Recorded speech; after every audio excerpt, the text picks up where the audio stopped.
Let's get to these July 4th shockers, and none bigger than Felix Ojo to Texas Tech. What? Yes. The number 3 ranked offensive tackle in America at 6'7", 290 pounds, chose the Red Raiders over Texas, Ohio State, Michigan, and Florida. Now, really, this was over Texas. Everybody thought, all the insiders, all the experts, all the team site writers, everybody was leaning towards Texas until about 24 hours out. But this is a new era of college football, and Texas Tech wins. Yes. So if we break this down, 5 visits to Texas, only 1 to Texas Tech. I think he took 3 visits to Oklahoma. There was even a visit to Utah in there, but the 1 visit to Texas Tech was enough. So how did they do it? Well, Pete Nakos spoke to Ojo's agent, Derek Shelby of Prestige Management, and he publicized that the offensive tackle inked a fully guaranteed 3-year, $5.1 million revenue sharing deal.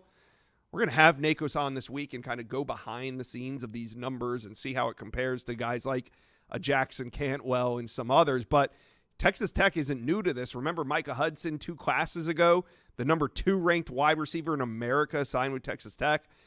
Yeah, the Red Raiders are involved in some of these major recruitments. It kind of reminds me of when Coach Prime arrived in Colorado a couple years ago, and he was kind of the wild card in a lot of these recruitments. I think going forward, we're going to have to look at Texas Tech and the big sword they're swinging when it comes to NIL as a wild card in some of these bigger recruitments. So Felix Ojo, 6'7", 290. He is a Red Raider. That was one of the biggest surprises, but not the least of the surprises over the weekend. Calvin Russell, elite wide receiver, 5-star wide receiver from Miami Northwestern, in a chaotic ceremony.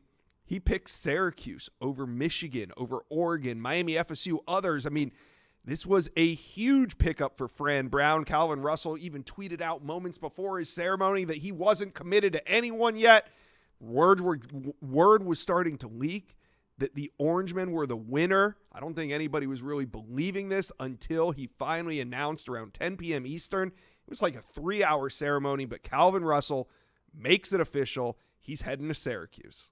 All right, let's move on. Notre Dame's insane run continues. The Irish now 24 commitments. 5 wide receivers are committed to the Irish, and it isn't even mid-July yet. Notre Dame picked up 3 of these commitments in the last 3 days. Notre Dame now sitting at number 4 in the Rivals ranking. But how about this run of wide receivers?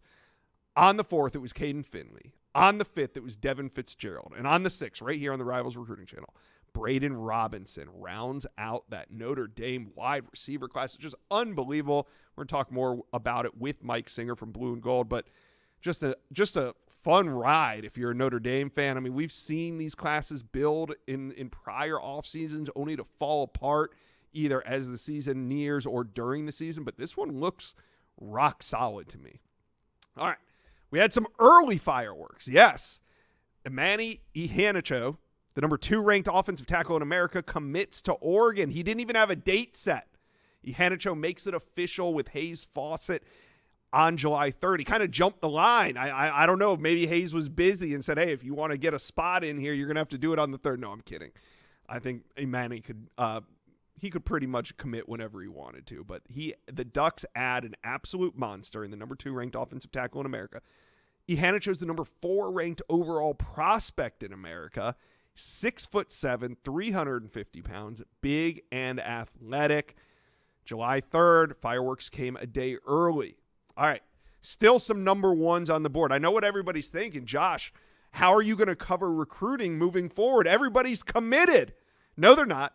Don't worry. And flip season's coming, so really don't worry about me. I'll always have content. But here, there's still some number 1s on the board. We got a few.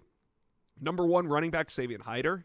He has hinted that a decision could be coming soon. I think Michigan, Tennessee, kind of the odds-on favorites there. Number 1 linebacker, Tyler Atkinson, leaning toward Georgia per most of the experts, but could Texas, could Oregon, could Ohio State, could somebody make a play for Atkinson besides Georgia?